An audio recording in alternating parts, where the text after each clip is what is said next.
I'd like to welcome our next two speakers who will present on nutrition and metabolism, pertinent topics very often discussed in the FA community. Cynthia Taggart is a registered dietitian in the bone marrow transplant unit at Cincinnati Children's Hospital, and Dr. Lindsay Romick-Rosendale is the director of the Metabolomics Core Facility, also at Cincinnati Children's Hospital. They will speak consecutively with a joint question and answer session afterwards. First up is Cynthia Taggart speaking to us on nutrition issues in children with FA. Welcome, Cynthia. Yeah, so my name is Cindy Taggart, and I am a registered dietitian at Cincinnati Children's. I've been there 13 years now, and I work with the Cancer and Blood Disease Institute, which houses our Fanconi anemia patients as well. I've seen Fanconi anemia patients who are pre-transplant, may never come to transplant, active transplant, and post-transplant.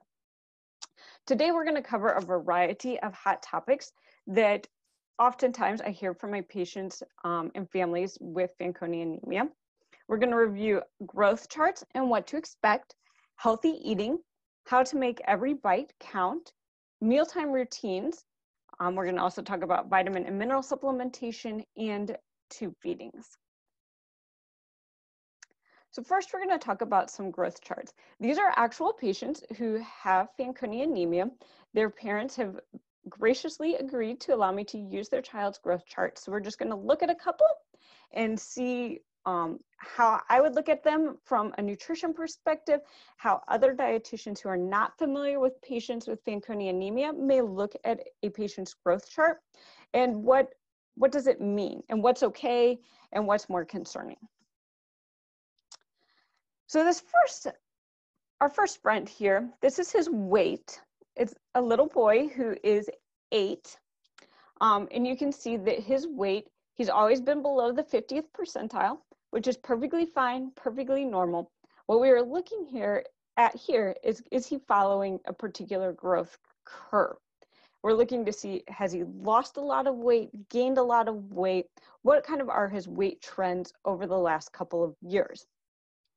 He is doing a very good job of falling out between the 10th and 25th percentile, which is perfect. There's nothing wrong, nothing concerning with that.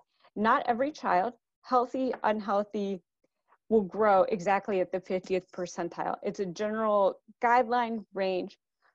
We like patients to grow between the 3rd and the 97th percentile, but we recognize too that there are conditions and diseases where children will never grow between the 3rd and 97th percentile. And we will talk about that as we go along. We also look at a child's length. Are they able to gain some type of linear height? We're also looking to see, has their height plateaued and they're no longer able to gain length, and what is going on? Were their medication changes? Have things changed in their diet? But overall here, in this particular case, he's growing between the 10th and 25th percentile. Again, this is perfect and completely normal. I am short. If you've ever met me, I am 5'1". I have a child that is always tracked between the 75th and 90th percentile. And I also have a child whose height matches this particular patient very well. Is that smaller child ever going to be as tall as my older child? Probably not. It's just where he has chosen, where his genetics have allowed him to fall out in the growth chart. And then we always look to see kind of how proportionate a patient is by looking at their BMI. What is their weight and height comparison? Again, we're looking for that trend. And so here, again, he's tracking again between the 10th and 25th percentile, which is really a nice track. That's where he's going to be. That's where we want to continue to see him grow throughout his late school age and teenage years. This little friend, completely different patient, he is almost 4. He is below the 3rd percentile. This is a patient who, if a dietitian or a clinician did not realize that the child had Fanconi anemia, or before diagnosis, if he came to clinic, people would be concerned, man, he's just not growing the way a normal child would. And the first thought when a child isn't growing is maybe they need more nutrition. So oftentimes a patient like this is going to end up seeing a dietitian where we're going to try to push a lot of calories into this kid to see if we can get him to grow. With that diagnosis of Fanconi anemia and you coming to my clinic and I look at this, I think this looks really good. He's gaining weight. He's not gaining weight like a lot of his peers, but he is gaining weight for himself and he's starting to establish his own growth curve. And that is important. With patients with Fanconi anemia, I'm looking for them establishing their own growth curve, regardless of where that growth curve appears on the growth chart, whether it's above the 50th percentile, right at the 50th percentile, like our last friend who was between the 10th and 25th percentile, or here where we're significantly below the 3rd percentile. This is a very appropriate growth chart for this patient. This is the same little friend. This is his length. And again, without that diagnosis of Fanconi anemia, a dietitian or clinician looking at this would say, man, this kid really needs some more nutrition. If I got him more nutrition and got him to gain weight, I could get him to gain the length that he needs to make him grow to at least the 3rd percentile.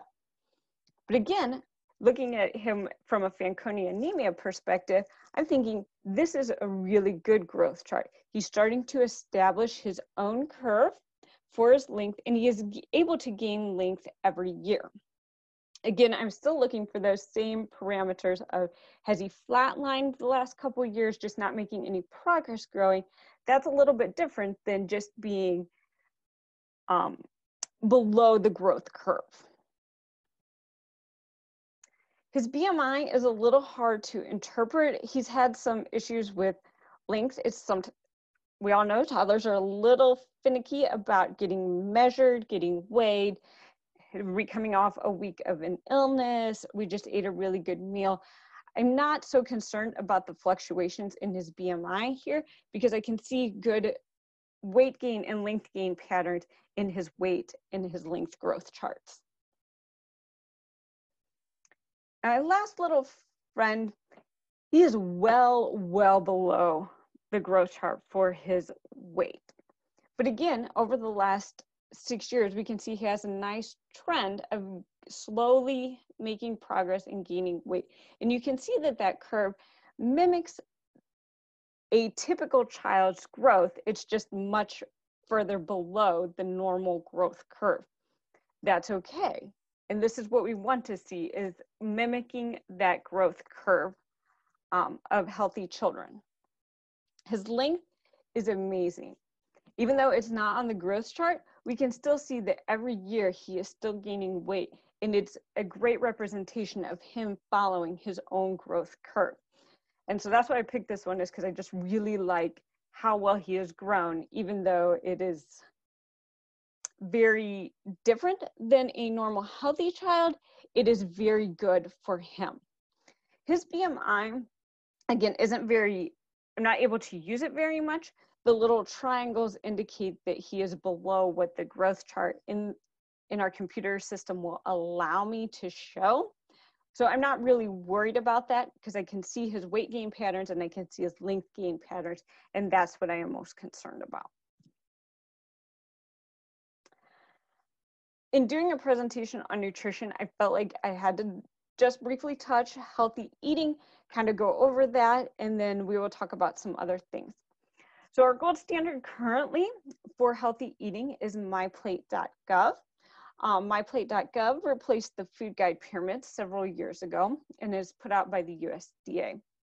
The purpose of this was to simplify that half of your plate needed to contain fruits and vegetables, a quarter of the plate protein, and a quarter of the plate whole grains, and then dairy supplementing the meals. So what does this exactly mean? So we want to eat a wide variety of fruits. We want to eat seasonally. That's when fruits have the best flavor. We can do a lot more variety eating in season.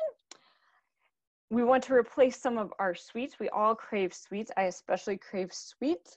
Dried fruits, dried cranberries, apricots, cherries, mangoes, raisins are all great sources of sugar when we want something sweet, but a natural sugar.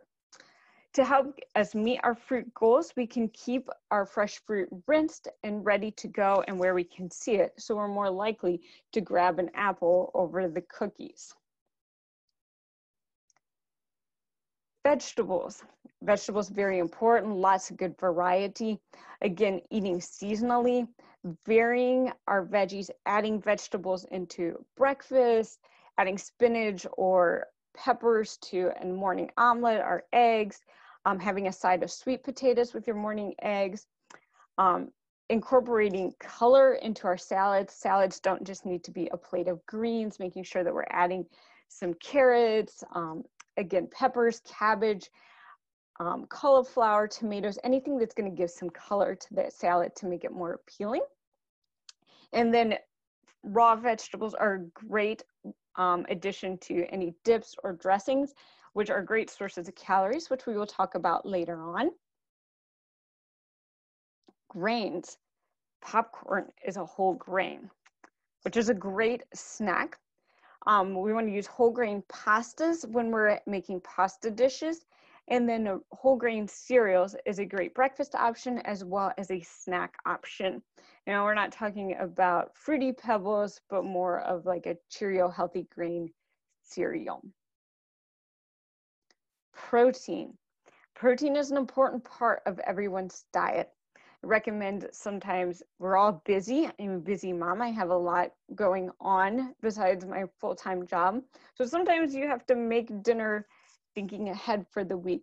So making meat once that can be used for 2 meals during the week, you know, cooking up some ground turkey, and tonight it's tacos, and tomorrow night it's going to be used in a casserole. I'm just thinking ahead. Snacks, good sources of snacks with protein in them are nuts and seeds. They're easy to keep on hand. I know we use them a lot when we go to the baseball field just because it's something quick and easy that we can take with us. Now, granted, there are a lot of nut allergies out there. And in that case, we need to be a little bit more careful about that nut option. Seafood is a wonderful lean source of protein. I know we have guests from the East Coast and the West Coast that you have a lot of plentiful seafood options. Keep that on hand. There's a lot, for me who live in the Midwest, I don't have those same fresh seafood options available, but there's a lot of great frozen seafoods that are available in the market that can be kept on hand in their quick, easy dinner meals. Dairy. Dairy is an important part of our diet and it's something that we don't want to forget about. This slide contradicts a couple of my other slides only because dairy is a great source of calories. So depending on where you are and what your goals are, the USDA puts out that we should be drinking fat-free or low-fat yogurts and milks. But sometimes when our patients need some extra calories, we do recommend the whole milk, whole fat yogurt products. So for the purpose of this slide, it's about adding dairy products to your diet, whether it's in a smoothie, adding yogurt, or just having a glass of milk with the meal. MyPlate.gov also really focuses on tips for managing salt, also known as sodium. Remembering that salt is found in a lot of our processed foods, so we want to choose as many fresh vegetables, meat, poultry, seafoods when possible, and using spice and herbs to add flavoring instead of flavoring with salt. Fat, we want to keep our meats lean and flavorful by grilling, broiling, roasting, or baking. And then using some low-fat yogurts when making tuna salad or chicken salad instead of the high-fat mayonnaises and Miracle Whips. Sugars, we've already talked about that sweet tooth and incorporating in fruits, whether it's fresh fruit or dried fruit, to help with that sweet tooth, sharing our fruit or sharing our sweets with family and friends, and then really being mindful about what we are drinking. There's a lot of sugar in soda, fruit juices, energy drinks, sports drinks. a lot of sugar is consumed in our beverages, so making wise choices with our beverages. One topic I get a lot from a lot of my patients is, should we follow an organic diet or not? Choosing to follow an organic diet is a family's preference. I will not make a recommendation that you should follow an organic diet, but if that is something your family wants to do, by all means, I will support that in my practice. So from the Academy of Nutrition and Dietetics, which is the professional organization that I belong to as a dietitian, the oncology subgroup has said there have not been any direct studies on humans to show that organic foods can prevent cancer or other diseases and more effectively than conventionally grown foods. So far, there is no consistent evidence that organic food is more nutritious than conventionally grown foods. Again, it's a preference. I'm not going to side one way or another, but if it's something that your family wants to do, great. If it's something your family doesn't want to do, that is great as well. If you're kind of thinking about an organic diet, but I'm not really sure, there is an organization called the Environmental Working Group, and every year they publish a list of foods that has the highest trace amount of pesticides in commercial farming. This list is called the Dirty Dozen. So these are the foods that they have tested and found the most amount of pesticides in. And as you can see, it's strawberries, spinach, kale, nectarines, apples, grapes, peaches, cherries, pears, tomatoes, celery, potatoes. Things that have a thin skin that you are more likely to consume. You're not peeling grapes or peeling cherries on a regular basis. These are things that you will eat the skin of. And so they've found that those have a little bit more pesticide in them. It's always recommended that fresh fruits and fresh vegetables are rinsed very well under cold running water. There is no need for any of the fresh, they're called vegetable washes or fruit washes that you can buy at the supermarket. You don't need to buy those. There's no evidence to show that those work any better than just good cold running tap water. So this environmental working group produces this Dirty Dozen list, and then they also produce a Clean 15 list. This list, you can see, these products have a thicker skin, or how they are grown, it's more protected from any type of chemicals that a farmer may be using, or it's a skin that you're not going to eat. So an avocado, you're not going to eat the skin of an avocado. Sweet corn is grown inside the husk.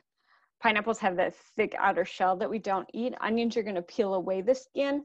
We got papayas, sweet potatoes, eggplants, asparagus, cauliflower, which grows kind of in an enclosed leaf type thing. Even though you don't see that when you buy it at the supermarket, it comes in this, that's how it grows, as an enclosed leaf, and they tear that away before they bring it to the market. Cantaloupe, broccoli, mushrooms, cabbage, honeydew melons, and kiwi. So we've kind of talked a little bit about healthy eating, but one of the topics that always comes up with my patients is, oh my goodness, my kid is such a struggle to get them just to eat. So I've entitled this next section, we're going to talk about every bite counts.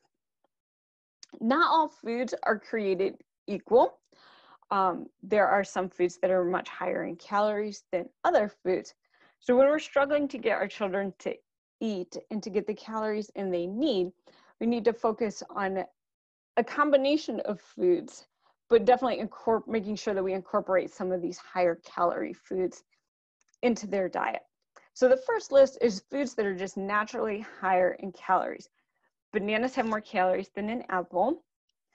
Sweet potatoes, avocados, nuts, any type of nuts, are nut butters, which include almond butter, cashew butter, peanut butter, hummus, any variety of cheese, peas, and then dried fruit. We also have this category that I like to call food additives. These are things that I can add to food and add to meals to make them have a higher calorie concentration. So butters and oils, fats are important in a patient's diet, in everyone's diet. So I know some people will panic when we say you need to add a little extra butter or a little extra oil. It's small amounts of oil and butter contain a lot of calories. So it doesn't take a lot and it doesn't alter the flavor of food in a negative way. Peanut butter powder is a great way to get some extra protein as well as calories. You can mix it in to smoothies. Whole milk, I know earlier we talked about fat-free, low-fat milk, but when we're trying to get in calories, that 80, 90 calories per 8 ounces versus 150 calories per 8 ounces can add up and make a big difference during the day.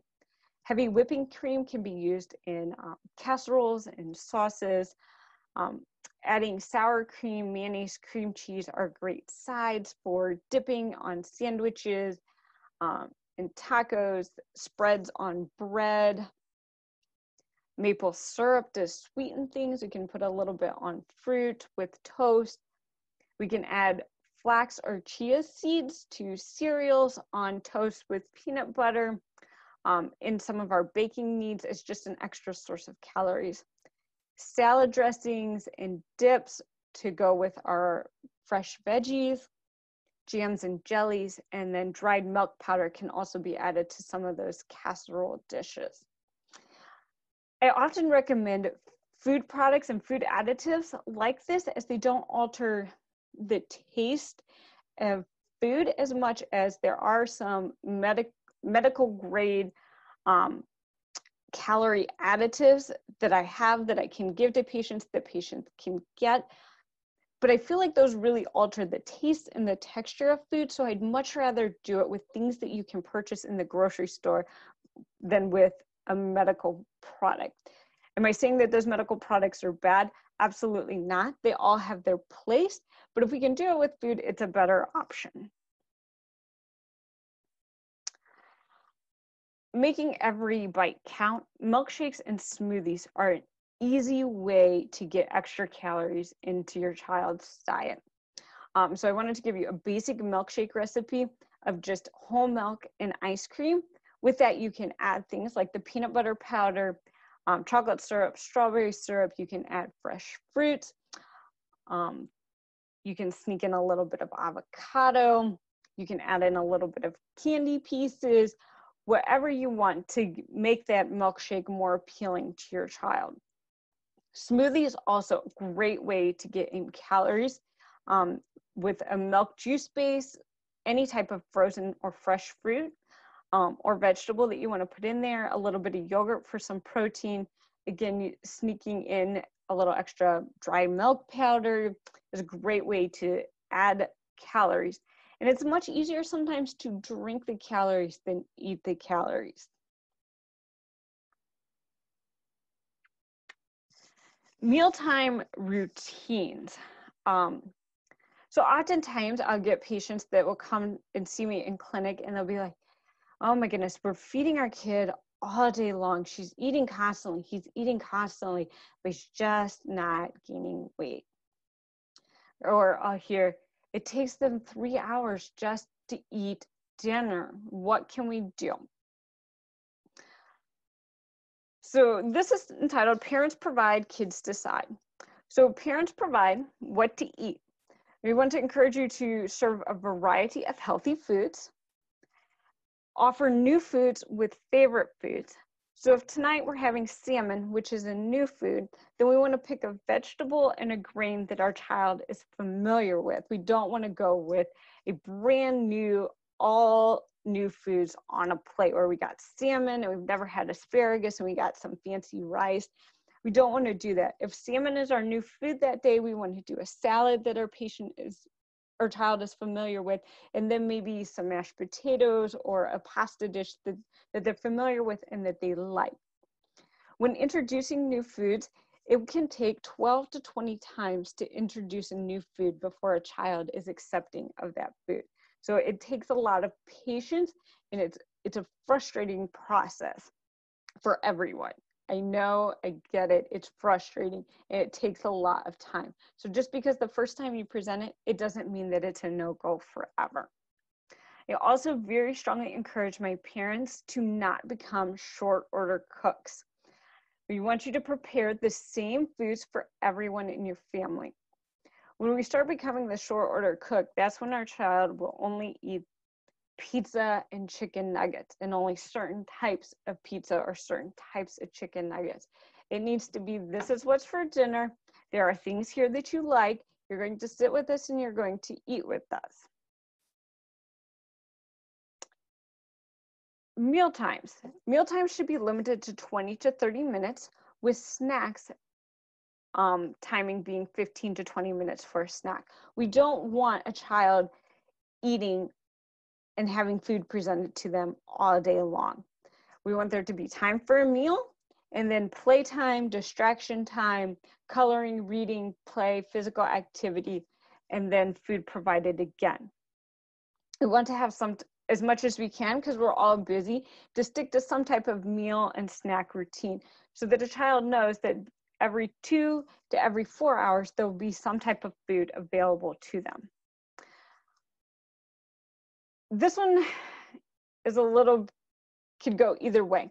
If we're struggling to get our kids to eat solid foods at meals, but in between meals, they're constantly drinking juice or filling up on milk, they're not having the time to let the stomach empty, and they're getting a lot of calories between meal times. So we want to offer water in between our meals so that we can consume our calories with meals and snacks. Parents provide where to eat. They're going to decide where we're going to have our meals and snacks. Are they going to be at the kitchen table all together with the family, or are they going to be in front of the TV watching our favorite show? We recommend limiting distractions during meal times, i.e. sometimes the television, the tablets, phones, etc. We want mealtime to be a pleasant environment, happy conversation, not focusing on how much we're eating or how much we're not eating, but instead just a conversation where we can be together and eating together as much as possible. This is so, so important, especially for our younger kids, our toddlers who are learning how to eat. There's so much modeling that goes on at the table of watching a parent eat food. If you want your child to eat Brussels sprouts, you have to eat the Brussels sprouts too. And some of it is, do I use a fork? Do I use my fingers? The mechanisms of chewing, all of that is important for parents to model to their children. As your children get older, that mealtime is just a time to spend together. Children get to decide how much they eat. If we are offering them healthy foods at every meal and every snack, then we know that we provided them with the right choices, and they need to choose which foods that they're going to eat that day. Maybe one day they love apples and the next day they want nothing to do with apples. That's okay. That's a natural process of learning and depending on their taste for the day.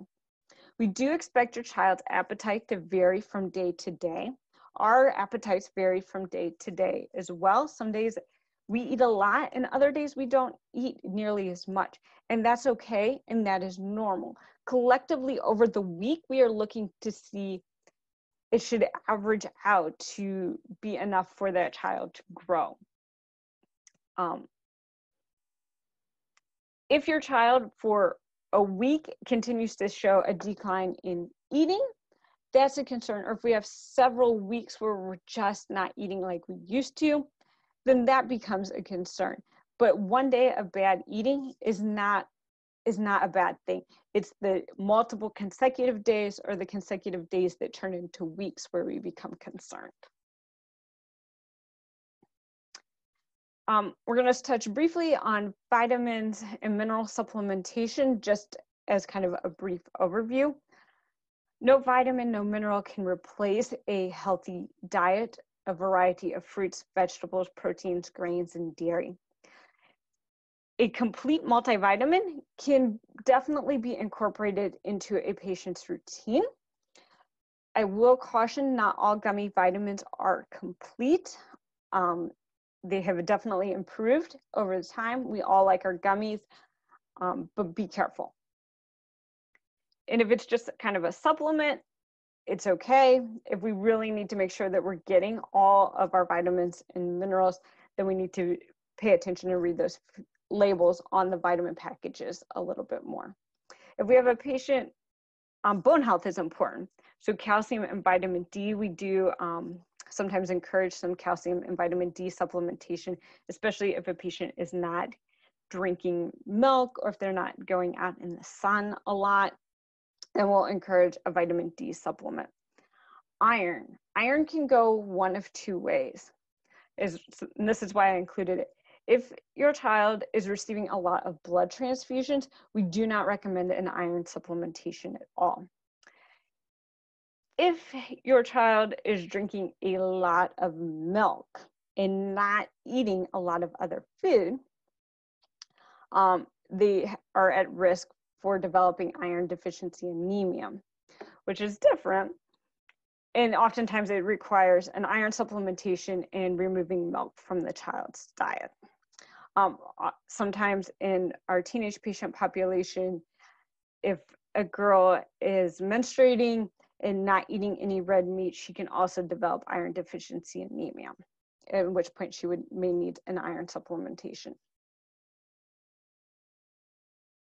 And then the last topic is, I know, a little controversial, a little, everybody has their own opinions. There's no right or wrong opinion.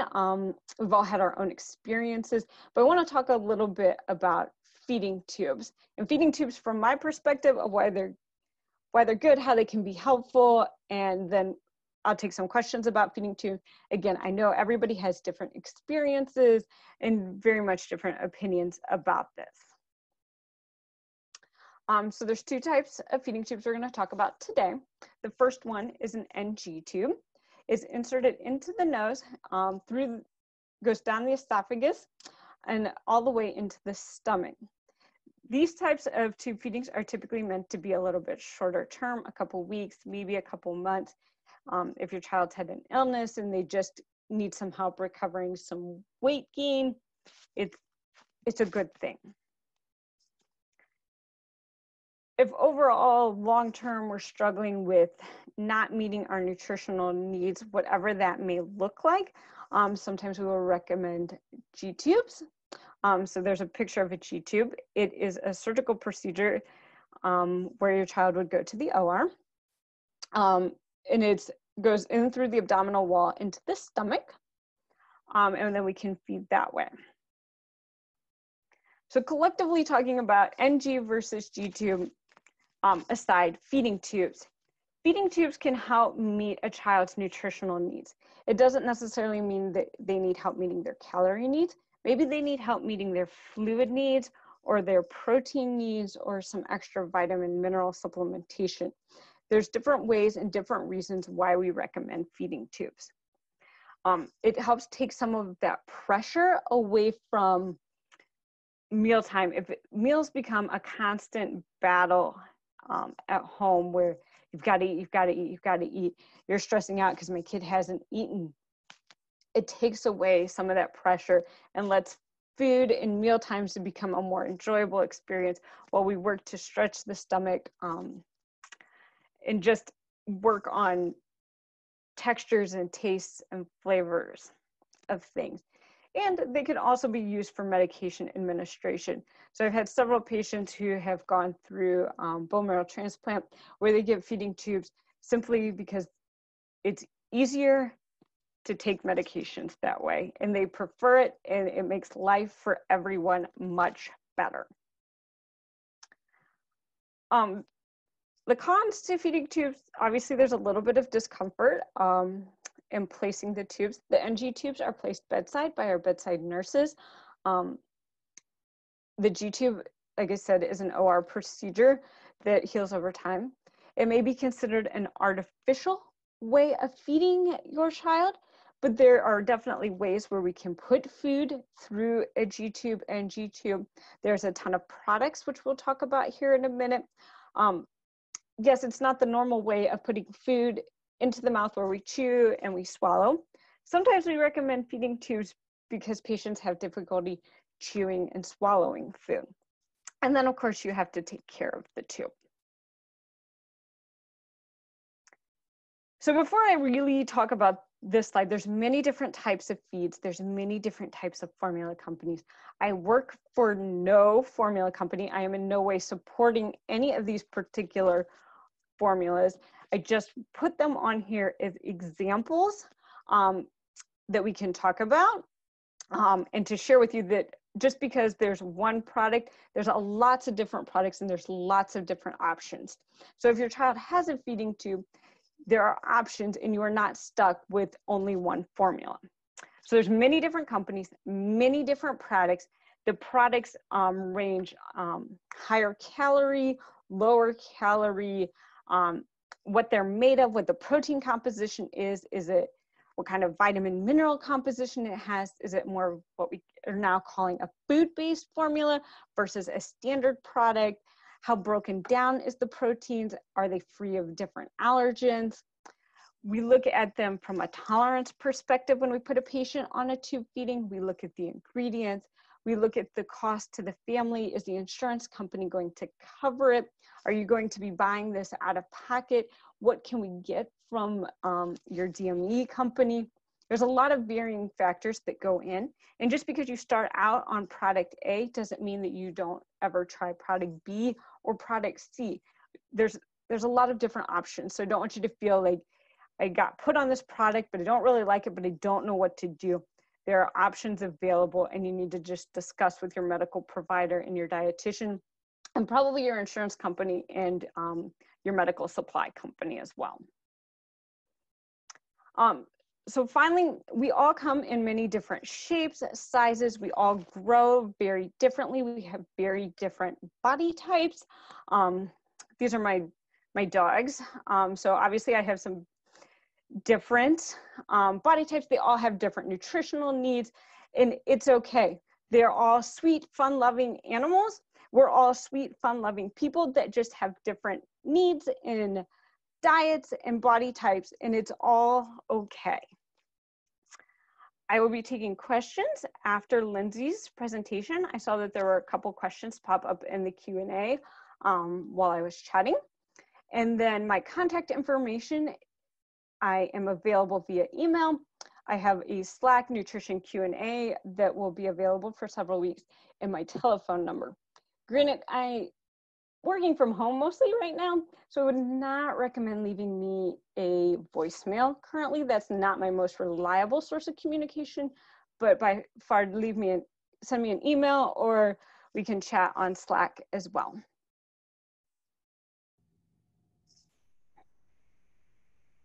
Okay, thank you, Cynthia, very much. A lot of really great information.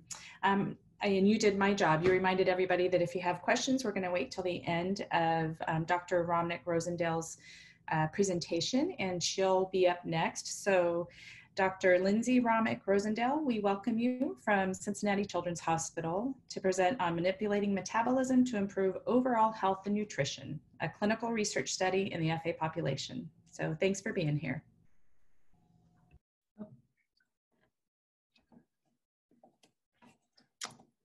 Okay, so today I just wanted to talk a little bit about metabolism, and Cindy has really gone into is much more well-versed and has gone into in-depth about sort of what food should be eaten, which is fantastic. I just want to introduce metabolism, why it's important, and how I think we can impact what's happening in terms of metabolism. And I'll go ahead and then briefly introduce the clinical research study that I'm conducting at Cincinnati Children's Hospital, which is currently enrolling participants. Okay, so I think, first of all, I'm going to start out by talking about what we already know about our bodies and how it relates to metabolism. So I weigh about 145 pounds, and most of that, let's say 64% or so, is water, though you can't tell that just by looking at me or you. And I mean, as far as organisms go, I look fairly solid, as most of us do. And so after water, the next largest proportion of myself and others would be protein at about 16%. And not just in the muscles, which, you know, help us to sort of save the world and do things like, as many of you have seen, as Superman from my good friend Jack Temperley at most of the adult meetings, but also in things like hemoglobin and our blood. And another 15% of me is fat, and about 4% is minerals like calcium in the bones and also iron in the blood. And about 1% of that are carbs or carbohydrates, and most of which is either being consumed as I'm talking to you, or it's sitting around as glycogen waiting to be used. And we'll get into that more as we go. But here's the problem. It isn't as though I've just eaten 145 pounds of food and then that's what happens, right? There's complex processes that are going on.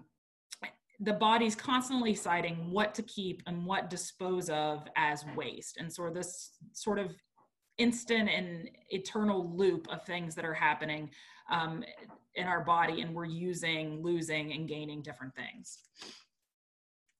So people say a lot of the time, you know, you are what you eat, but really, I think, what does that mean? So all of the proteins, fats, carbohydrates, nucleic acids that make up me, of course, comes from food, right? And every organism has to keep taking in and breaking down the food to keep resupplying itself with the raw materials that it needs for survival.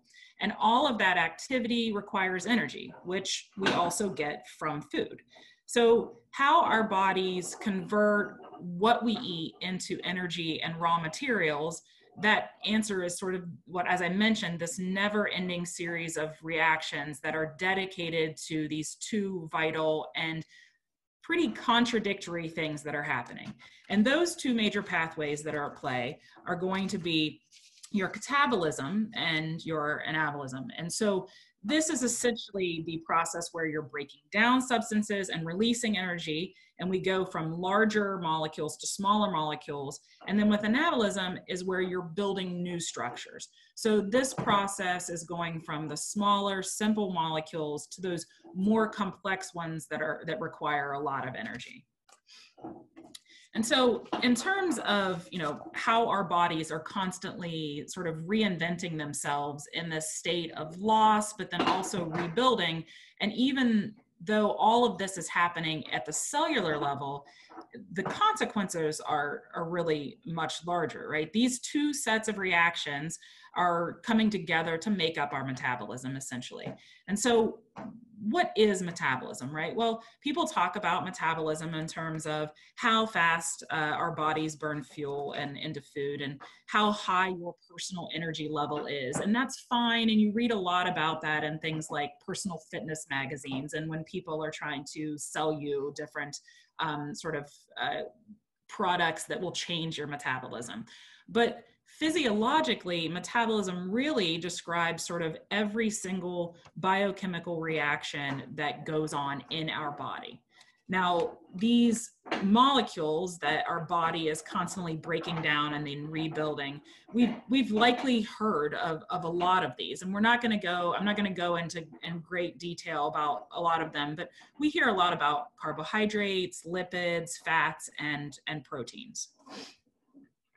And so there's a lot that goes on in metabolism, and I don't want to go into excruciating detail about it and list every single compound that sort of is represented within all of these groups. So I just want to focus on what is important, at least for my study, and what is sort of the main part of that. And that's glucose, right? It's sort of the be-all molecular fuel that your cells need to make the ATP. And so ATP being that molecule that your cells use to drive all of those reactions that I mentioned. And so you need to make new polymers, and you need to get, if you need to get anything else done, whether it's, you know, sort of operating a sodium pump, potassium pump, or even detaching the head of a myosin filament to contract a muscle, right? All of these things are requiring ATP and energy. And so ATP is just too unstable to store, right? That would be the easiest way, but our body can't just store ATP because of its stability. So the cells will store this energy in the form of glucose, right? That they can then break down or catabolize and convert to things like ATP whenever they need it. And that's the easiest way. And so we're talking about cells of what I would call a typical individual, not necessarily an individual that has Fanconi anemia in this case. And in addition to getting enough sort of energy from ATP, our cells also get energy from things like fats. But many of those most important ones exclusively feed on glucose. And so let's take really, I think your brain is a good example of this, for instance. So I'll talk about the brain being like a car, right? A car needs gas, it needs oil, it needs brake fluid, and a number of other materials to run properly.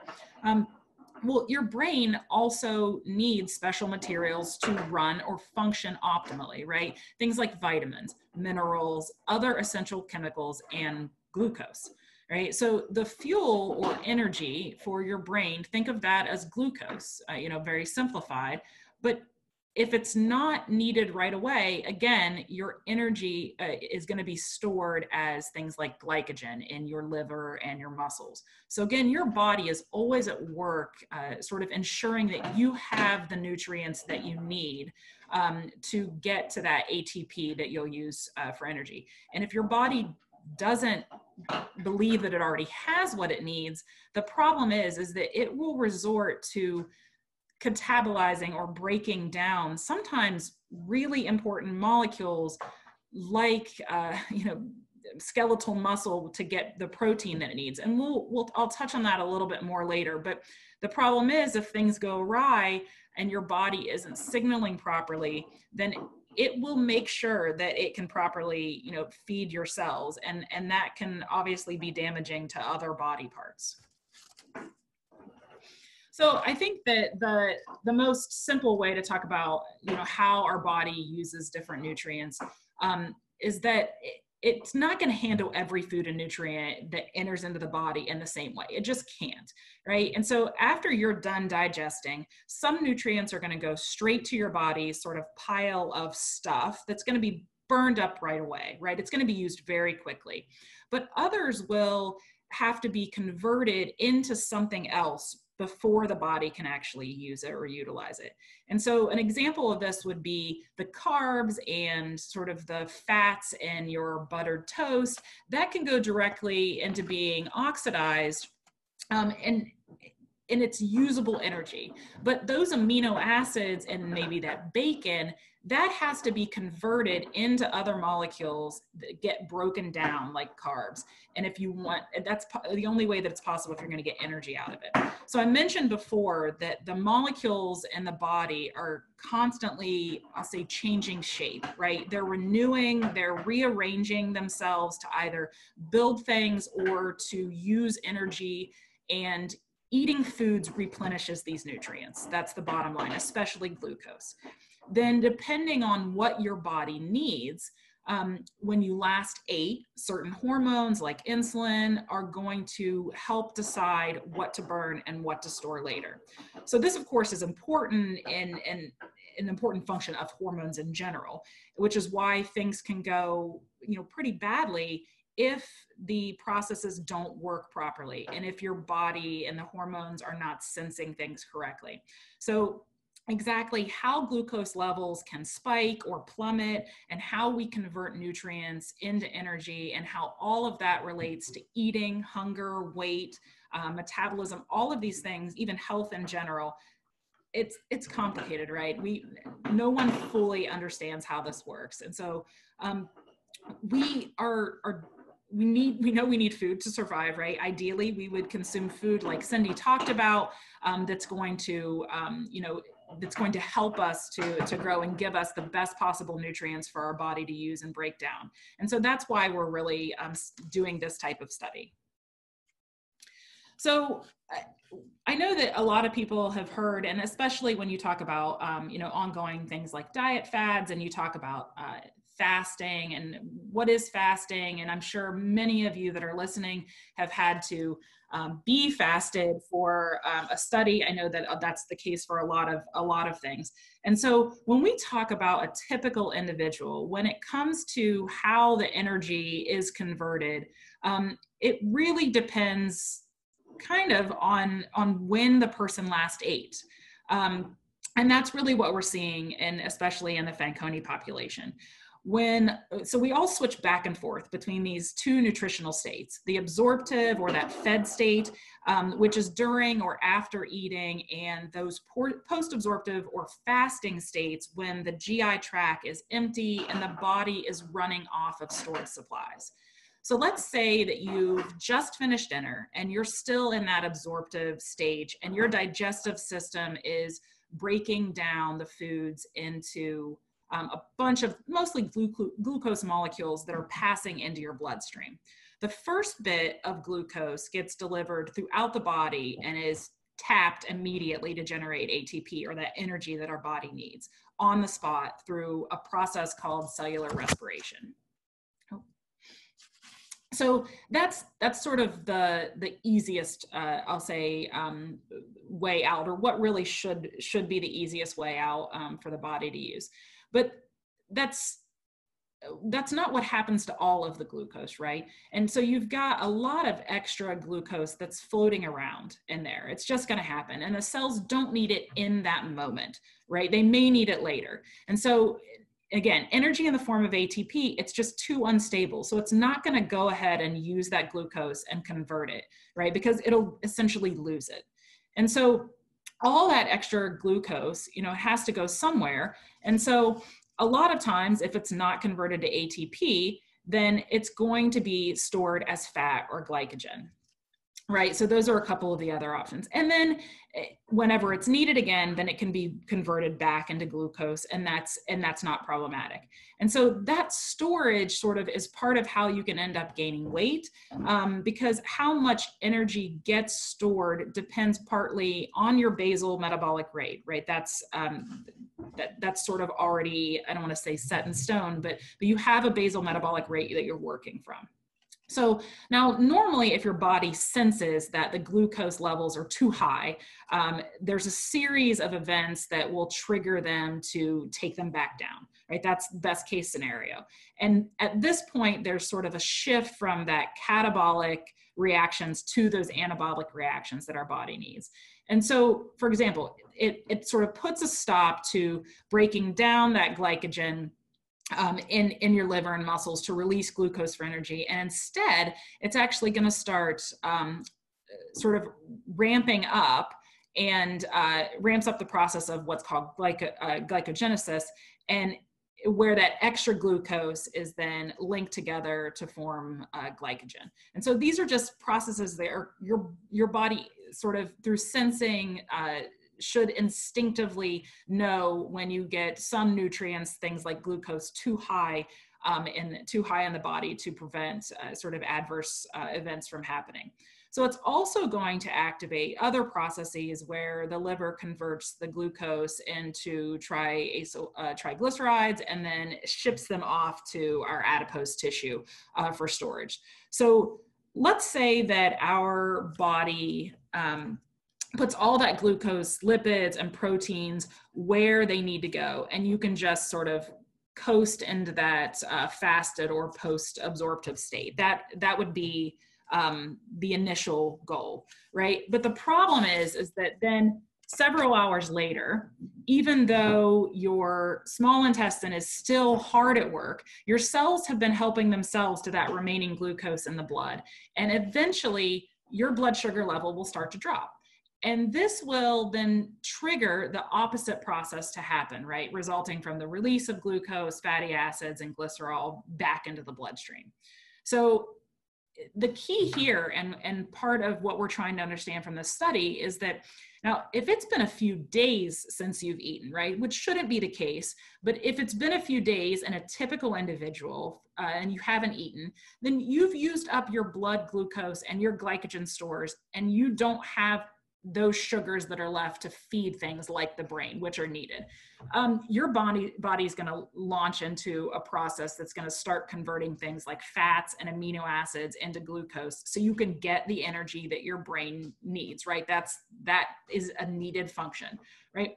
But the question is this normal, right? Is this, what if something sort of goes awry and our bodies actually prefer or are forced into functioning in, you know, what some would call an advanced state of starvation? Is that what typically would happen to an individual with Fanconi anemia, even if they have actually eaten within, let's say, they've only undergone an overnight fast and their body is already kicking in to the idea that it's running low on things like glucose because there's maybe improper sensing of the carbohydrates within the system. So that's really something that we're trying to understand, is if that is the case in an individual that has Fanconi anemia, and that possibly that's why we have things like loss of muscle mass, or we may have excessive weight gain or weight loss, really when that shouldn't be indicated based on the amount of calories that an individual is consuming.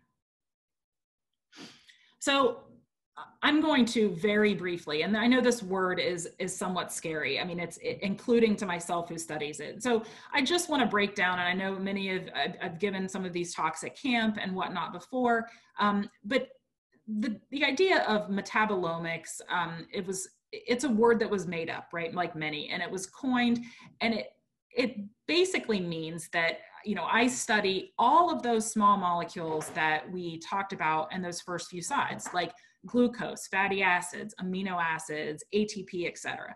That's really what the study of metabolomics is studying those small molecules in terms of metabolism. And so the great thing is that there's actually so much that's known about metabolism and these complex pathways from years of being studied by so many scientists. And so it allows us to create things like metabolic maps, where we can actually know how the body's metabolism should work. And then the idea that we can start to tweeze apart what's gone wrong. And, you know, ideally the goal would be that we would be able to fix this in terms of an individual whose metabolism is not functioning properly. So I also just want to very briefly discuss sort of how we go from I'm collecting samples during, say, the clinical research study from the lab, all the way from that to getting you back results on how your metabolism and how your body is processing things like glucose. So the idea is that very, you know, simply, we will go from the process of collecting the samples, and we do a lot of different specimens. In this case, our clinical study is only the collection of urine and blood. And so I'll talk about that in a moment. We then process the samples. We then put them on our NMR spectrometer, which Jack Temperley is pictured with here as he's hanging out, was hanging out with me at one point in time. And then we're able to get what's called a metabolic spectrum, which also a lot of people talk about as a metabolic signature or a metabolic fingerprint. And so each of those peaks represents a single or a series of small metabolites. So that is, in that picture, you're actually seeing the amounts of things like glucose, all different kinds of sugars. You're seeing the amino acids. You're seeing all of those compounds, including ATP, ADP, NADP, all of those compounds that are relating to energy. Those are then present within that metabolic signature or fingerprint. And then we're able to use a series of different types of software and analysis tools to link that back to the biology, which is really the most important part. So in addition to, you know, coming in and being a part of the clinical research study, if you're like someone like Jack, then I might actually end up putting you to work. That might be part of it. So you might get to come and hang out and see the NMR spectrometer. This is the one that we have in my lab.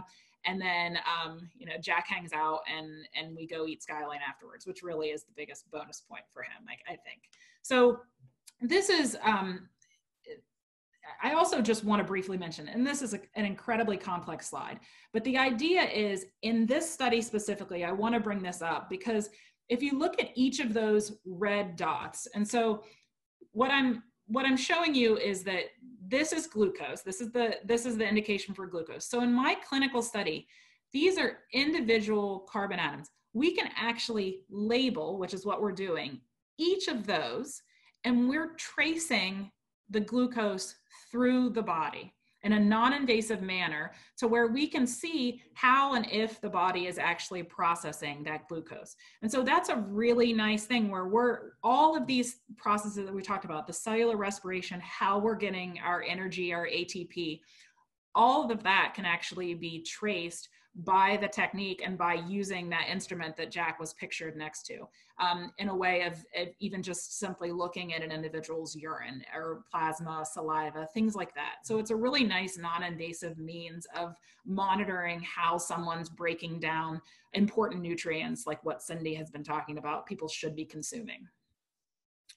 So I think that I want to very briefly introduce, and I've talked about this at meetings before, but we were lucky enough a couple of years ago to actually, I've been at Camp Sunshine a few times in Casco, and while there, we were able to collect some urine specimens from individuals with FA and then also from their non-FA siblings. And we were able to match these by both age and gender as well. And so that was a really nice aspect, other than getting to see all of you in person, a really nice thing that is able to happen at camp.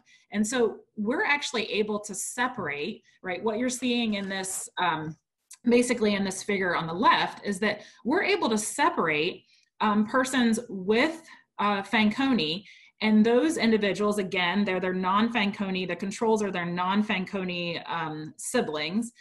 We're able to begin to separate them based on that metabolic signature that I mentioned earlier. And so this indicates that their inherent metabolism is just functioning differently.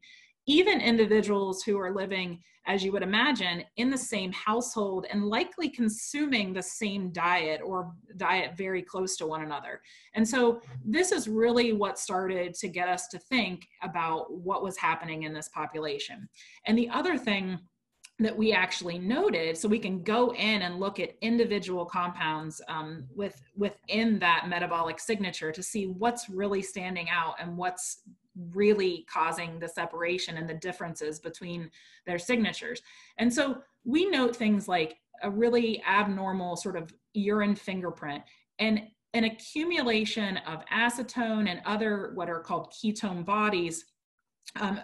Those types of compounds are relating to things like thyroid hormone synthesis and acetaldehyde biosynthesis in relation to things like ethanol degradation. And so that's interesting because I know we've talked about, I'm sure you've heard in many talks about the contributions and things happening with alcohol dehydrogenases. So this was an initial finding that led us sort of to dig a little bit deeper into what was happening in the FA population. And so the next step was basically to go one step further and then collect blood, and specifically, and for our use, we actually collected plasma from individuals with Fanconi anemia and healthy controls. And this happened at Cincinnati Children's in an independent cohort.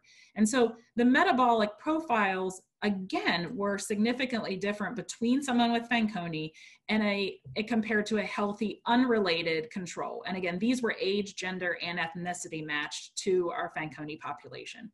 And so we see individuals with Fanconi, we believe that they're breaking down proteins and triacylglycerols as is indicated by this increase in both glycerol, free glycerol, and also lysine in the blood. And again, if you remember back, I talked about how it's our belief that there's this inherent sort of trigger where it's possible that a certain portion of individuals with FA, they're actually breaking down things like skeletal muscle and breaking down when they don't necessarily need to, because their body is not sensing nutrients properly.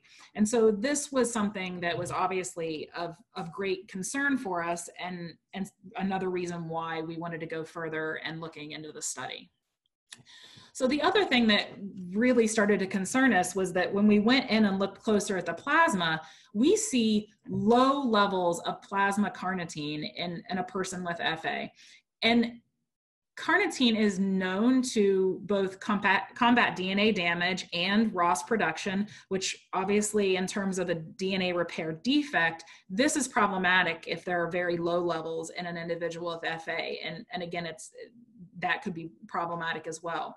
But we were also concerned because at the levels that we were seeing the carnitine in the FA population, that this is a key nutrient and it's typically seen at these low levels in malnourished persons. And so again, these were individuals that based on their dietary journals were consuming enough calories and were consuming enough foods that they should not be malnourished by any means. And so again, this is another sort of perplexing thing that we saw that was happening specifically in the FA population, where we wanted to get a larger cohort to try to see what was really happening. So I just want to very briefly mention, I have just 2 slides left, very briefly mention sort of the study design. It's actually really pretty straightforward and simple. So you'll basically come in first thing in the morning, so that again, this is a study where you would need to be fasted, best and most reproducible, accurate results under fasting conditions for these studies. And we'll collect baseline urine and blood samples. And then we'll also, something that's a little bit different is that we've been working with the nutrition team, and we'll be performing a few sort of standard body composition assessments, like checking the grip strength with the dynamometer, measuring skin folds, again, very simple, non-invasive. We'll do a simple, and it's actually a really cool procedure where you basically just breathe into a machine, and then that machine is going to measure your oxygen consumption and your carbon dioxide production. And that will actually help to determine whether a person's body is sort of preferring to use things like carbohydrates or fats for energy. And so the study participant, you're then gonna, basically, you're just gonna drink a drink that is high, a glucose, concentrated glucose water. Basically, it's glucose, the sugar, the glucose you're used to, in just a really small amount of water. And you'll drink that, and then you'll wait a little bit of time to allow things to sort of begin to work metabolically and take place. And then again, we'll just collect midpoint urine and blood collections. We'll do a repeat of the breathing test that's done, again, to see how the body is actually reacting to consuming that concentrated glucose. And then again, at the end point, we once again collect the final urine and blood. So that's really, you're just hanging out with me and with a couple of other researchers and the clinicians at Children's, and lounging around, and we just do a few sample collections.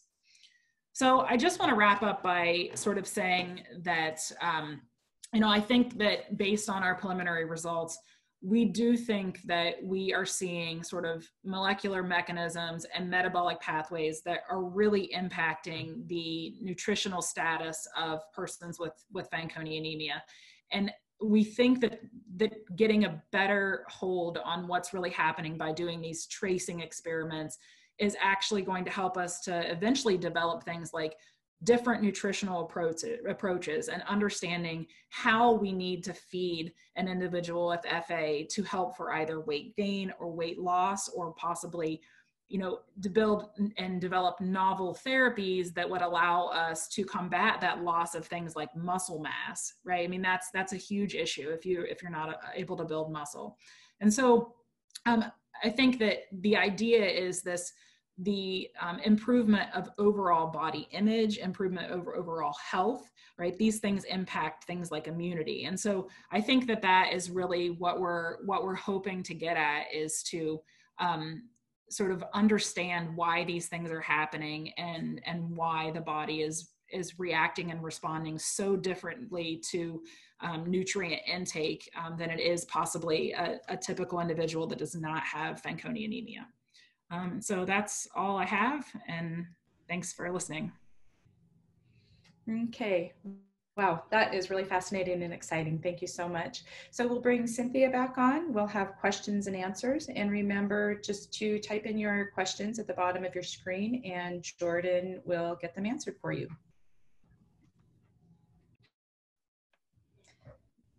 Hey everyone. Hey Lindsay, hey Cindy, thanks for being here with us. It's nice to see you guys. So we do have a few questions in the Q&A box, and some of them are more related to food, some are related to supplements, and then there's a couple related to metabolism as well. So we might just start with some of the food questions first. So the first question is from Dana, and it says, I'd love to know if Cindy has a specific recommendation for a child's multivitamin. So we have two recommendations that we typically use for a children's multivitamin, either a Flintstone Complete or a Children's Centrum multivitamin. They're both, I think they're chewable. You can crush them if you need to, but those are our two top recommendations for a complete multivitamin. Awesome, thank you. And also Alejandra has a question about, maybe you guys can answer this, and Lindsay, you might be able to speak to this as well, but it says, I want to know if Cindy recommends the quercetin for Fanconi anemia adult community. I know about quercetin. I don't have a specific recommendation. I don't know if that's something Lindsay can speak of, that she participated in those trials. Yeah, so I am working, and I actually we'll be doing some of the data analysis of some of the samples that are collected during the quercetin trial. So I have been working with Dr. Mehta. I think that, I mean, obviously at this point in time, the trial was ongoing. And so the amount of participants who have actually completed the trial, I'm not sure that is enough to make any actual final conclusions. I do know that, and again, this is also why we're sort of adding to and talking about doing these additional experiments, because we do see things like, you know, and some of the other individuals with Fanconi who are parts of that trials, you know, there is the possibility of things like weight gain, and there is the possibility of things like weight loss. Unfortunately, and again, this is sort of the case because these metabolic processes are so complex, we don't fully understand why some people are, but clearly quercetin is positively impacting. You know, we've not seen, to my knowledge, any negative impact of quercetin, but we have had individuals most definitely reporting positive outcomes, or what they believe to be, I think, is in terms of a positive outcome. So, I mean, I'm biased because I am a good colleague of the individuals running the trial, but I will say that, again, completely anecdotally, because I don't think there's enough data yet that has been collected, but I mean, we are seeing positive outcomes in patients. So, and I think that's something that I would definitely recommend reaching out to Dr. Mehta if you have a specific thought or concern or something happening with if that adult with Fanconi has something specific happening that they'd like to know if quercetin would be beneficial for them. I would definitely recommend that. Thank you. Yeah, so just to clarify a little bit with you on that, at this point, is there a recommendation for people to start taking quercetin now, or should they just speak to their physician about it, or the Cincinnati team about that, or the people that are running that trial? I mean, I would always recommend to speak with a physician or care provider even before you begin taking a supplement that could be purchased someplace like at a, you know, anytime you can go, yes, can you go out and purchase things like I saw someone mention things like carnitine. Can you go out and purchase these supplements? Yes, of course, a lot of these things are, they're not harmful. They're things that have been out there for many years, and they're sold at places like GNC. That's true. So you can get your hands on a lot of these supplements. I think my recommendation, especially in a disease population where we know little about sort of effects of even the supplementation, I would definitely recommend contacting, again, Dr. Mehta, and they're welcome to do that through me. I can get them in contact with the right people, or obviously FARF can do that. But yeah, it seems like it's just like taking a vitamin supplement, but I think in terms of this, I know knowing the proper dosage, which is, you know, the dosage that you're getting in a clinical trial is going to be different than what you're going to get at GNC, unless you likely take a lot of those pills, because it's a very different type of supplement. So my recommendation would always be to go through your primary care physician before you take a supplement. Okay, thank you for that. Lauren has a question, and it kind of coincides with the vitamin thing. So are there iron-free vitamins that you guys recommend, since the Flintstones discontinued their iron-free product?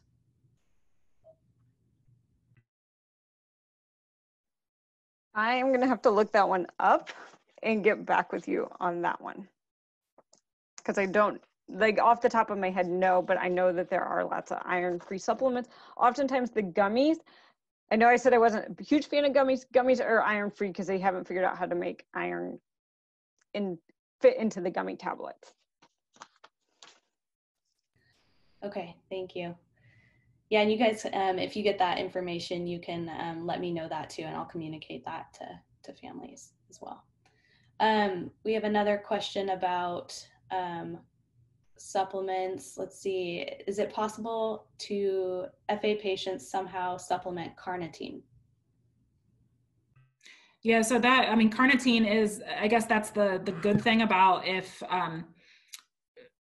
we need another cohort. I mean, the bottom line is that obviously, because the FA population is so small, it takes some time to get enough samples to where I feel comfortable and that the data is what it is. And so the bottom line is, yes, obviously carnitine, thankfully, has been used for supplementation for other conditions. So it is readily available. That's not an issue at all. And so it would be a quick means if it was found to be. I don't know that I have enough data to say that it should be supplemented at this point in time. But it is out there, and it's already approved as a supplementation. So it could be a quick addition for a treatment if we find that those results are true. Great, thank you. And we have a couple questions from some international folks who are curious if they're able to join your study, Lindsay. So we would have to discuss, I mean, obviously the study is open for any individual with Fanconi. The problem is that the individual would have to get here, so would have to get to the States. So as of right now, we would love to be able to expand, and the study ultimately would be doable someplace off-site, I think.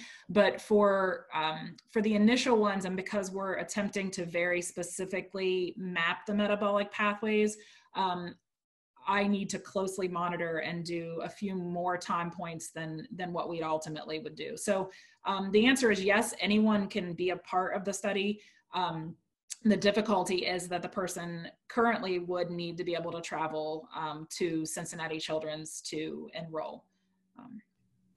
Great, thank you so much. Just to stick with supplements a little bit, one more, what type of probiotics would you recommend, size and strength, if at all? Either of you. I mean, that's not my area in terms of, I don't know if Cindy has comments on it, but. So probiotics, kind of a slightly controversial topic. I don't know like the context of the question. If you have any type of line, so anybody going through transplant, we do not recommend any probiotic supplementation. If a food contains a probiotic like yogurt, by all means, we say you can have that. It's any type of supplement. So if you have any type of central line, PICC line, port, we say no. As far as any particular ones we recommend, not really. A variety of foods.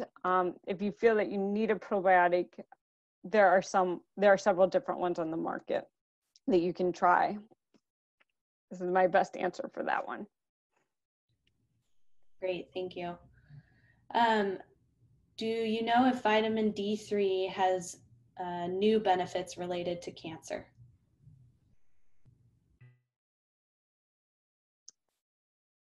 So we recommend, obviously I focus more on the transplant patient population, which we have studied vitamin D extensively at Cincinnati Children's. And we find that our outcomes are better in our patients who have higher levels of vitamin D. So we do some aggressive supplementation during the transplant process.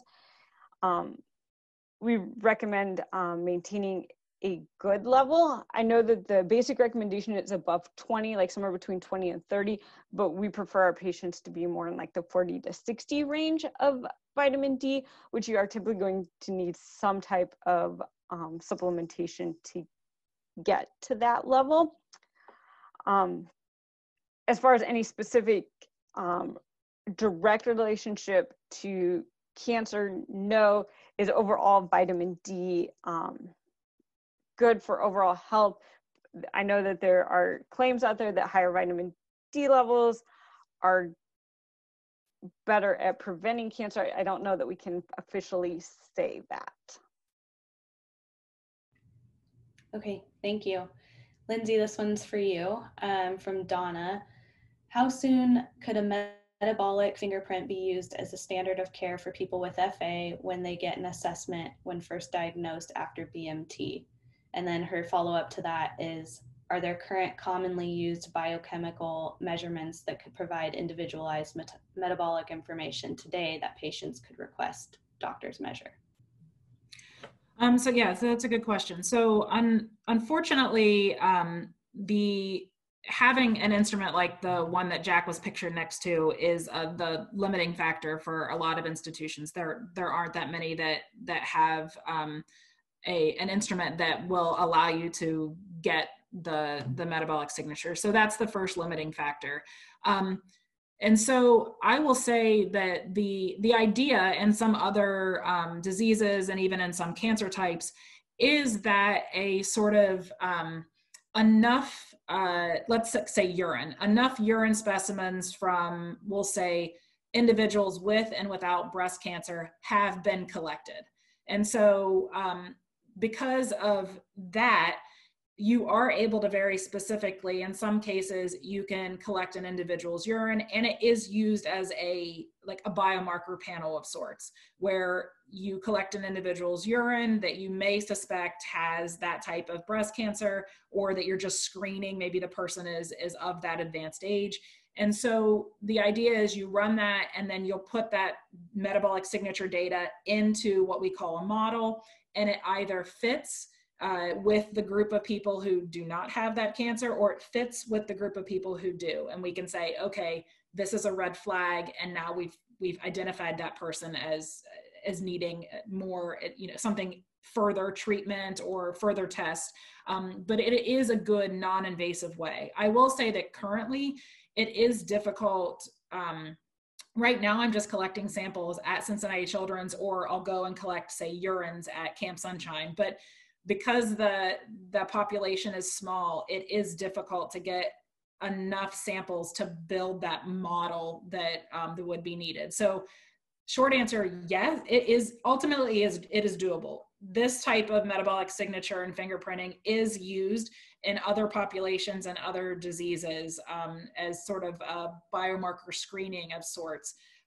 We currently do not have the number of samples in any given sample type, either urine, blood. I've saliva, any of those in the FA population to make those determinations. Awesome, thank you so much. So now we're going to move up back to a couple of the food questions. So the first one is, are there certain foods that contain aldehydes that FA patients should avoid?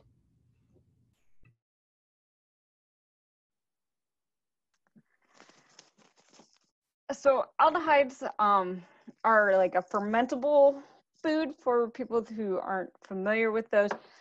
I don't recommend avoiding any particular food or food group. That's not my practice, is to recommend avoiding things. If it's something that you're strongly worried about, then limiting those types of foods in your diet. But I would never say don't eat these foods because they contain an aldehyde. Great, thank you so much. We have another question about, it says, my FA child, age 12, loves processed meats, pepperoni, sausage, salami, bacon, which have components linked to colon cancer. Do you have thoughts on reasonable amounts per week? Yeah, so I saw this question in the Q&A. I guess it depends right now how many times per week they're eating it, or if this is like their only source as a protein during the week. So right now, if we're having bacon for breakfast, we're having a salami sandwich for lunch, and we're doing pepperoni pizza for dinner, my recommendation right now is just to cut that back to 1 time a day, and ultimately with the goal of trying to work that down into something 3 times a week. But it really depends on where we're starting out. So if it's several times a day, our initial goal would be to get it to those types of foods 1 time a day, and then working them down to 3 times a week. Great. And we have a question about non-dairy milk, so almond milk compared to cow's milk, which is there specific recommendations around that? So this is a great question that we didn't really address. So there are different types, there's lots and lots of different types of milks that are now on the market. So there's animal-based milk, so there's cow's milk and goat's milk, and then we have more of these plant-based, nut-based milks as well. These nut-based milks, there's 2 problems with the nut-based milks. A, there's no protein in them. They have maybe 1 to 2 grams per serving, whereas a animal-based milk, like cow's milk, has 8 grams per serving of protein. The other potential downside, depending on the type of nut milk that you're purchasing, a lot of them contain a lot of sugars to sweeten them and to flavor them. If you are doing an alternative to cow's milk because you're lactose intolerant, it's okay, but you have to realize that you are not getting those same protein sources, and you may be adding additional sugars to your diet. There are products on the market. There's one called Lactaid that has removed the lactose sugar which makes it easier to break down if you're lactose intolerant. So it really depends why we want to do an alternative milk source. If we're more of a vegetarian, then I would recommend soy milk, which still contains good sources of protein in them. Awesome, thank you.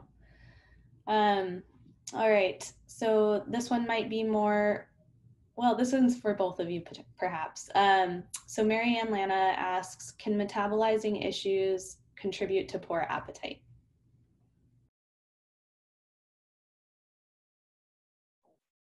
I guess I just say, and this may actually be Cindy's area more than mine.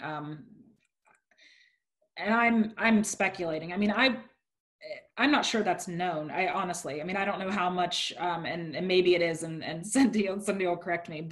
And I would imagine, at least how I envision, how I think the FA population or a proportion of the FA population may be recognizing, and I've talked to a number of the adults and even the adolescents about things like poor appetite. So I know that that's definitely a problem.